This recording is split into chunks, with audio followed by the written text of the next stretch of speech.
Hey, ladies and gentlemen, today I'm going to bring you one of the most egregious map hacking replays I've seen in a long time. I was recently on Reddit and someone asked the question, how prevalent is map hacking nowadays? And again, a lot of people are quick to jump on both sides and say, map hacking totally exists. All of my fucking opponents are map hackers. Her. And other people are quick to say it doesn't exist. It's dead. You'll never, ever, ever, ever see it. The reality is map hacking does exist. It's a very niche thing. It's very rare. In the 6 years that Legacy has been out, like I played a lot of map hackers that were blatant in Heart of the Swarm, but in Legacy, I still think I'm exaggerating a bit when I say in like the 30 to 40,000 games I played over the last 6 years, maybe 10 to 15 of those games have been, you know, blatant map hackers. And that's an incredibly small number. It's of my opinion that map hackers, while having vision does, mean more than skill does for a while. You'll blow through diamond really easily. You'll blow through, low to mid masters really easily for the most part. But a lot of map hackers, in my opinion, of course, are usually hard stuck at high masters, low GM, which is where I play. I'm an average 5.1 to 5.3K player. I've peaked at much higher, but doesn't mean I've consistently stayed there. That is really my MMR range. And that's where I see most replays that I've seen of map hackers are somewhere in that MMR range. I just don't play them that often. Maybe, I don't know, maybe I've got really good luck, but it's just a niche thing. I know I'm kind of rambling a bit about this, but I really want to drive this point home. I did a lot of research on this because I was trying to do a video about map hacking. I spent a lot of time trying to find information on map hacks, like actual map hacks, and I just could not get any. I played a shit ton of CSGO, a shit ton. And if I wanted to get hacks for CSGO, it's stupidly easy. I just have to, either I know the right people to get into the premium hidden hacks or whatever, or if I just want free hack, whatever I want, I can Google it, I can find it, I can make contacts, I can get it. It's the demand and supply is out there for CS:GO hacks.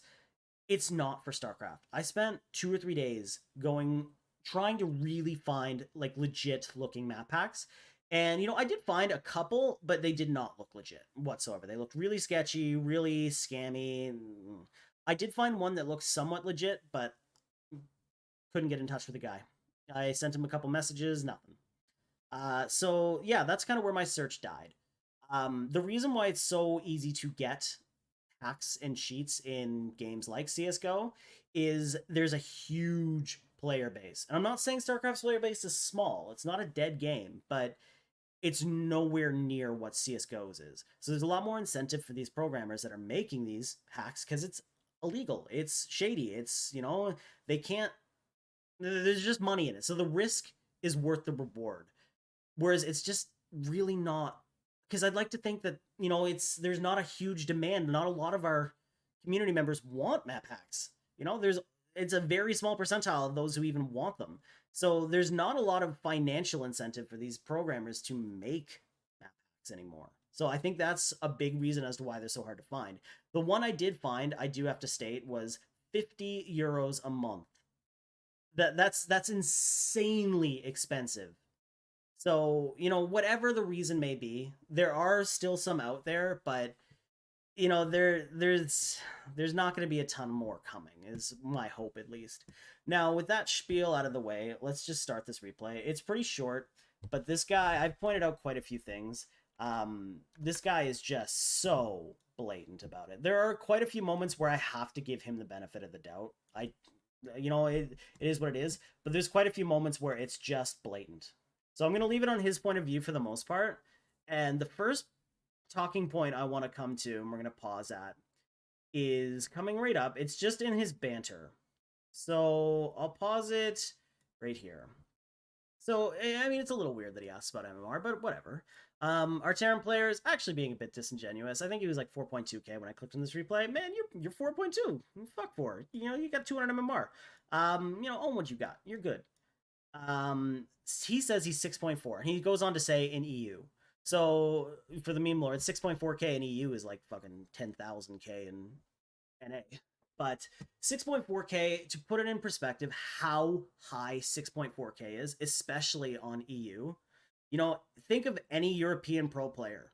You know, that's who he's going to be playing against. Every time he hits play, he's going to be playing against guys like Mana, a Laser, Cyril, Harstem, Hero Marine, Marine Lord, like huge names. These are his opponents, and so apparently he's 6.4K, so he's good enough to consistently stay at that level. I've never even come close to that. My peak was like 58, 73, like that, and that's not consistent by any means. Everyone has their hot streaks. Everyone goes up and down. My consistent is like 5.1, 5.3 in that range. 6.4K is just it's just so freaking high. And even though I've never hit 6.4K, so who am I to fully qualify what's 6.4K and what's not? I can tell you what's GM and what's not. And this kid is nowhere near GM level. Like, it's very sloppy. So yeah, he says on EU, "Are you a pro?" And then I just have to pause for one more second and just say, because he says I'm only 16, the only pro I can think of recently in years that's had any age issues is Raynor. And I think everyone who follows StarCraft closely knows how insanely talented Raynor is. You know, he's one of the best players in the world, hands down. The kid's insanely talented, and he did run into issues because I don't know if ESL has changed the rules in terms of age. I have no idea. But I do know that when it was WCS, for their major tournaments, there was a rule that said you had to be 16 to compete. And Raynor was 14, 15 at the time. So we did miss out on a couple tournaments. And that really sucks because the kid was more than talented enough to be there. You know, he had parental consent, he had all that stuff, but it was a rule. It is what it is. But this kid doesn't have that issue. He's 16. So if you know, he could compete if he wanted to. I needed to hit that point home. So this is also really weird. So the first point, I don't know why my I so he's going down. The normal opener for PVT is going to be gate, gas, and then you're going to take your cyber core at 20. You're going to take a nexus at 20. You're going to put your low ground pylon at 20. Then you're going to resume probing. Then you're going to take your second gas. Now he's taking a second gas before even attempting to get his nexus down. Yeah, there's his SCV kind of blocking him. There's no eBay or anything. If he was concerned that this SCV was going to throw down eBay, all you'd have to do is start the zealot, send down 3 or 4 probes, start attacking it, kill it, because it's not going to have enough time to really get it. It's just it blows my mind because he's getting a second gas when he doesn't even have full saturation on his other gas. And what is he going to use this gas for? I don't get it.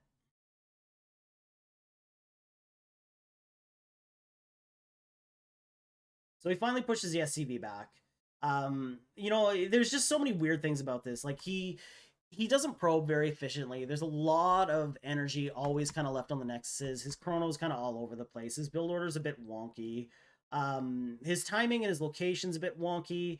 And here's the first thing that's really kind of a red flag. So, you know, there's a couple maps where it might work out okay, but almost always you're going to see in PvT the Protoss opening up with an Adept. There's two big reasons for that. One, it gets out faster than a Stalker, so you can push the Reaper back. You can kill a Reaper with an Adept, especially with the Shade, but even if you don't have the micro for that, it's kind of the same as a Zerg player making the first 4 lings. You don't might not kill the Reaper. You rarely will kill the Reaper until you get ling speed, but you know, it's just a deterrent. It's to push it back. And usually when you go for Stalker, even when you chrono it, the Reaper will still get there in time, and it can usually pick off a couple probes. You know, it can change a little bit. It's a little bit map dependent. This map does have a bit of a rush distance, like a bit of a longer rush distance. So it's okay on this map, but it's just weird because the second reason you get an Adept is so you can go across the map. You might be able to delay the low ground, kill the SCV building it, but it's also scouting. And by the way, the 6.4K player at 2 minutes has not even attempted to scout his opponent. Really weird. And then here's the first thing that I have to give him the benefit of the doubt for. So the stalker comes out. You know, if he's 6.4K, he knows that a Reaper's coming across the map.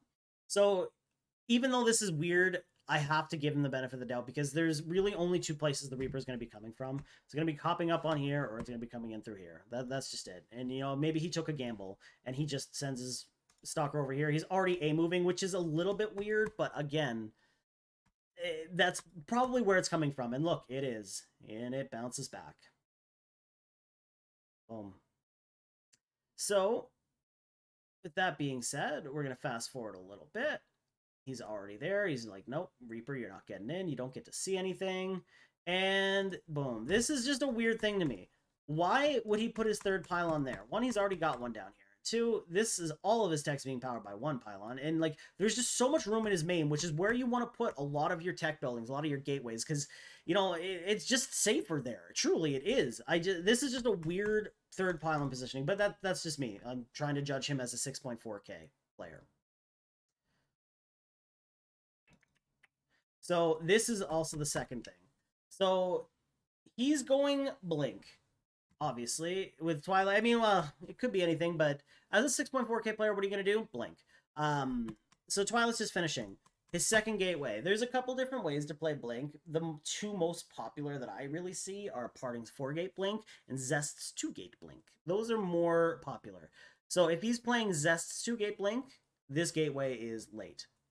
Because Zest actually gets his second gateway. I think it's like 247 or something like that for his specific 2-gate version. Under standard timings, you would take your second and third gateway around 3:30. So this gateway is either really early or late. So it's just a weird timing.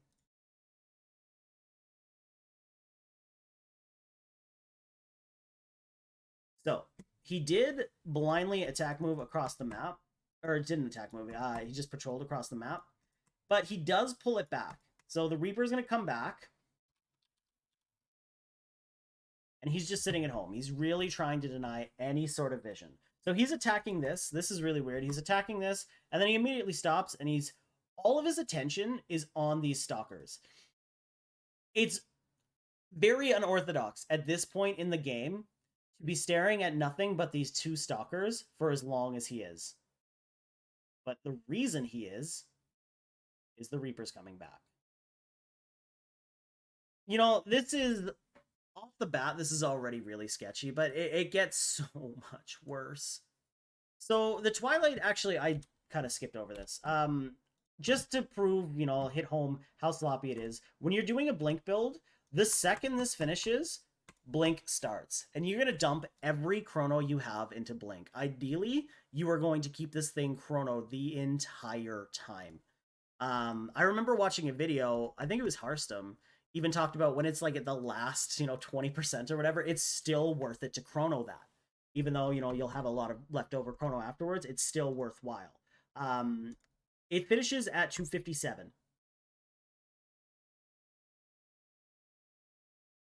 At 303, he starts Blink. So that's just sloppy. That's not a 6.4K player.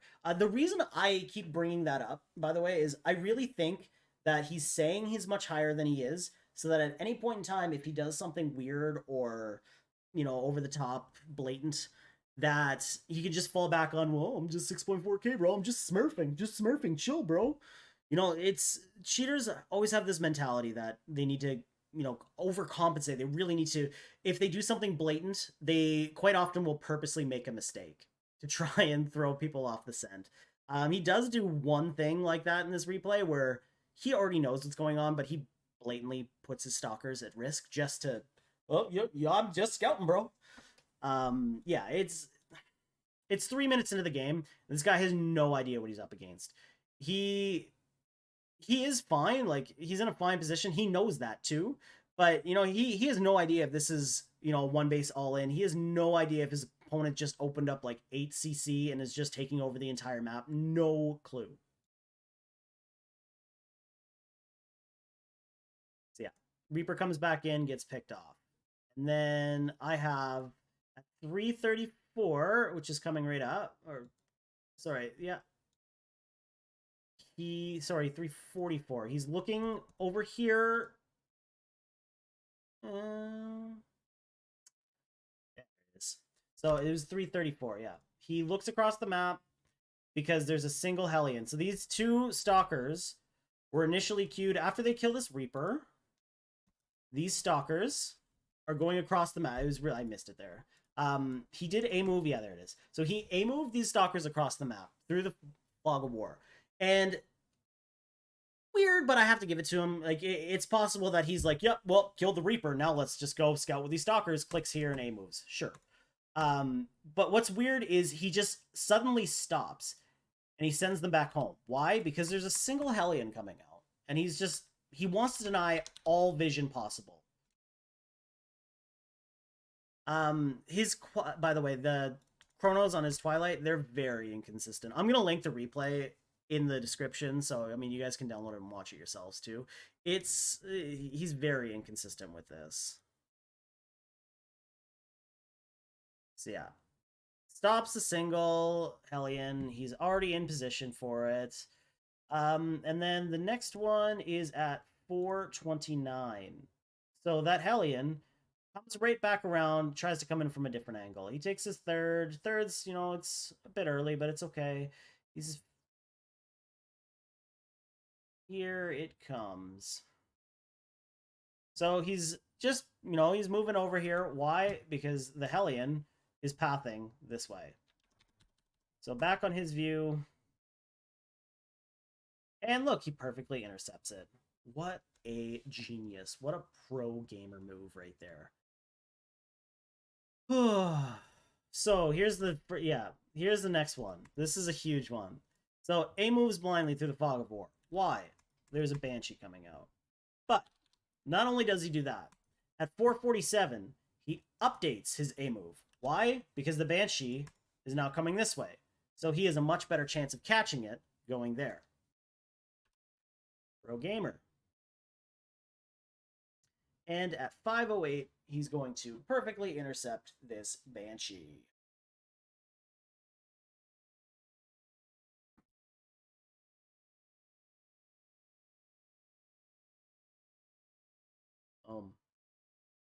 Like he's just so talented, guys. Like this is the next pro gamer, 100%. This is the next Cyril. This is the next Maro. This is the next GOAT.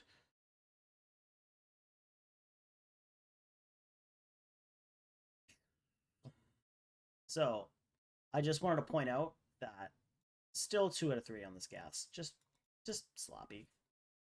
Because he's got all these gases going. He just can't figure that one little thing out. So, what's my next point I have here?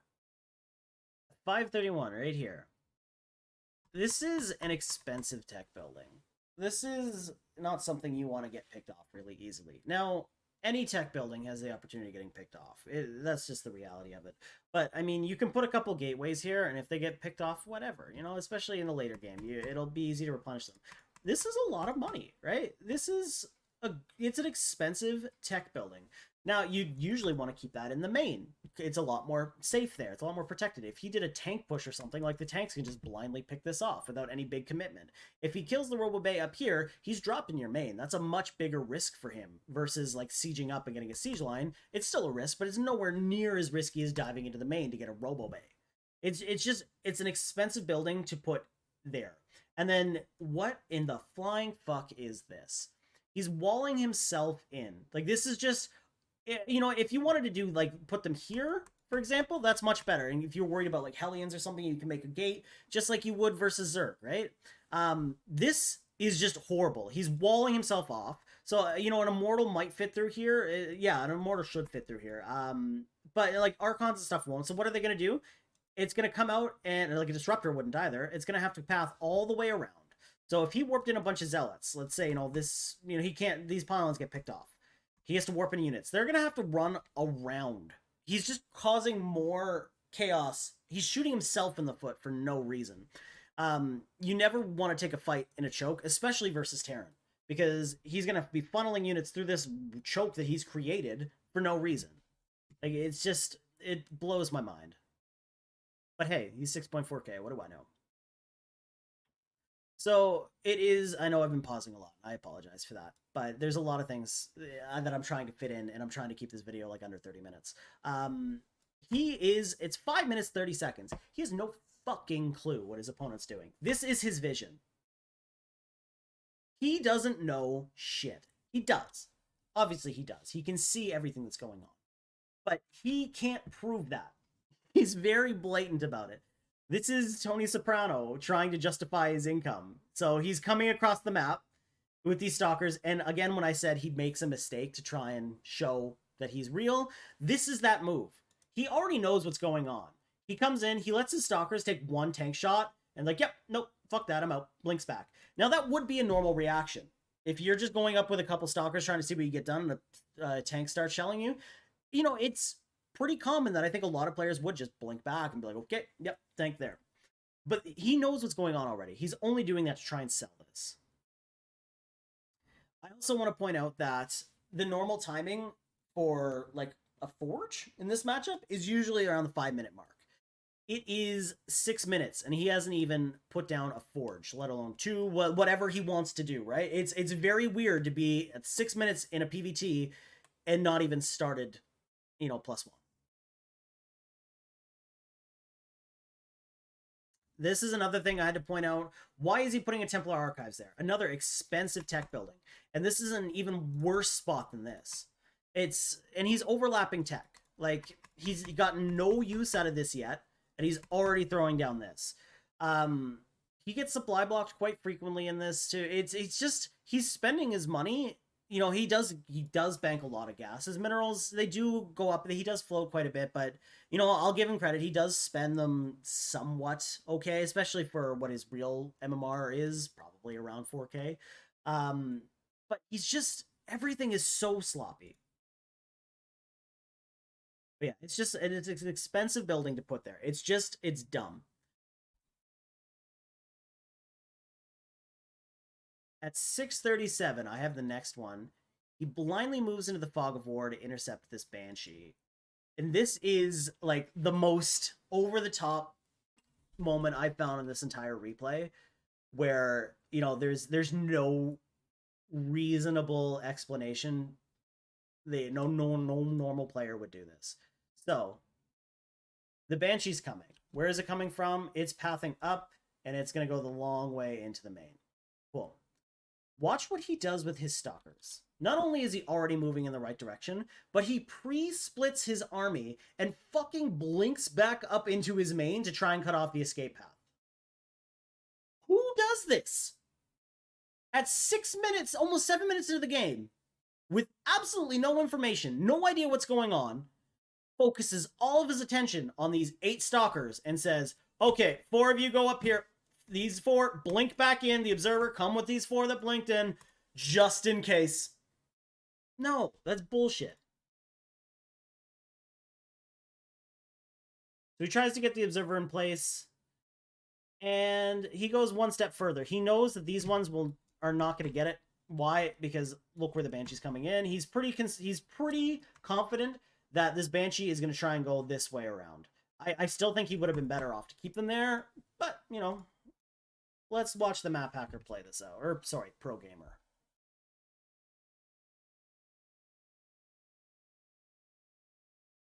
So I really think that cute little move where he pulled his stalkers back a little bit was just to make it look more legit, so he didn't have them already in position, so the guy who didn't go like, what the fuck? Anyways, observer's already queued up in position in oversight mode. It does barely live, but watch what he does. He just wants to really ensure that this banshee does not get away. I think every Protoss player in this position would want to kill it ideally, but there comes a point where, it got out. It is what it is. Nope, not good enough for this guy. Blows recall without, again, no idea if there's a huge doom drop coming in. So he might need recall for that. No. He knows nothing's coming. He's fine. So he recalls these 4 stalkers to his 3rd just so he can do this. Fucking pro gamer. So his 4th's quite a bit late. It's gonna be, I shouldn't say it is, but this is kind of the normal timing for when a 4th's gonna go down. He's playing in a weird position because he's not being aggressive. He's sitting back, but he's also not being greedy. He's just kind of, his probe count's okay, everything's okay, but he's constantly getting supply blocked. He's got no pressure. He's got nothing to deal with, and he knows if anything's coming across the map. He could be playing so much tighter. He could be playing way riskier because he knows what is happening, but he's just kind of taking the middle of the path. And then here's the final, just salt in the wounds. So our poor Terran player, I feel terrible for him. He's moving across the map with his army. This is his final stand. I think at this point he's probably realizing this guy's he's a dink. So the Protoss player, what does he do? He pre-splits his army with absolutely no indication that what's coming. Pre-splits his army and waits. And as the Terran player starts moving down, now he just has a better surface area. I really want to slow it down, and I want you to pay attention to his zealots. So what does he do? He has his entire army on one hotkey, and he's just spamming a move, a move, a move, a move, a move. And because of that, our Terran player here is stutter stepping his Marines and Marauders backwards, as he should be. But because this Protoss player is spamming a move, there's quite a few moments where these Zealots are not doing anything. They're just dancing around. There's such a thing as like anti-micro, where the units would have done better themselves if you had not fucked with them. If you had just left them to do their own thing, they would have done better. And that's really the case here. So it's a little bit hard to point out, but just watch his zealots. Look, they're not doing anything, and that's because he's spamming a move. But it's enough. You know, he cleans it up. No upgrades. 6.4k player. Yeah, this is bullshit. I apologize for a lot of the rambling I did, but I feel bad.